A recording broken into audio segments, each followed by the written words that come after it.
What's up, guys? I hope you're doing well. Hey, I just want to let you know real quickly, if you ran into this video first, we want you to go to our description and you'll see a link to our first video.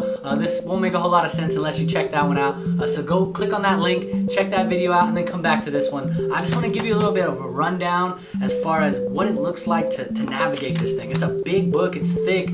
This is the Bible for those of you who are watching and don't know.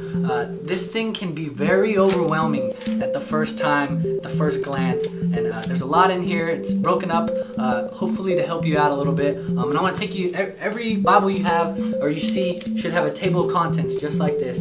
It'll run down every single book, every other thing. This is a study Bible, so it has a lot of extra content in it, so it talks about those things here. But this will help you out a lot. It'll tell you the page number of where you can find the start of each book, and that will make sure that you can navigate this thing as well.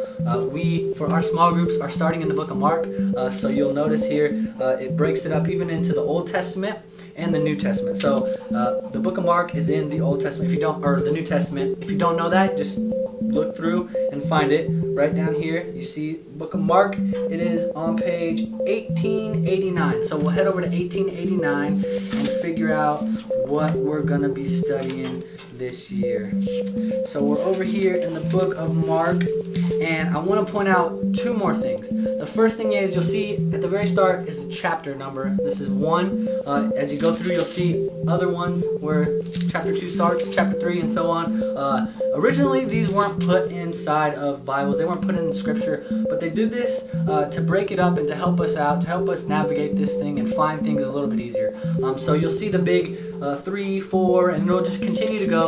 Mark has 16 chapters. A bunch of different books have a bunch of different chapters. And also, they're breaking up even further into what we call verses. And you'll see even in this Bible specifically, they have at the top left-hand corner of the start of each verse has the number verse it is in that chapter. So it'll start over after every chapter. So some chapters, again, have more verses than others. But this is just a tool to help you guys figure out how to navigate the Bible. So there's an Old Testament. Let's review real quick. Old Testament, New Testament.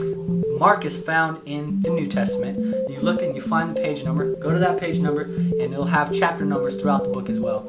Mark has 16 chapters. Other books have different chapter numbers and amounts. And one step further, chapters are broken up into verses as well, so you can find each verse. If someone says Mark 3 and you see a colon and 11, then you go to Mark chapter 3 verse 11. That's how you would read that. So I hope that helps break it down a little bit for you guys, and hopefully doesn't make this thing as scary as it might seem to you.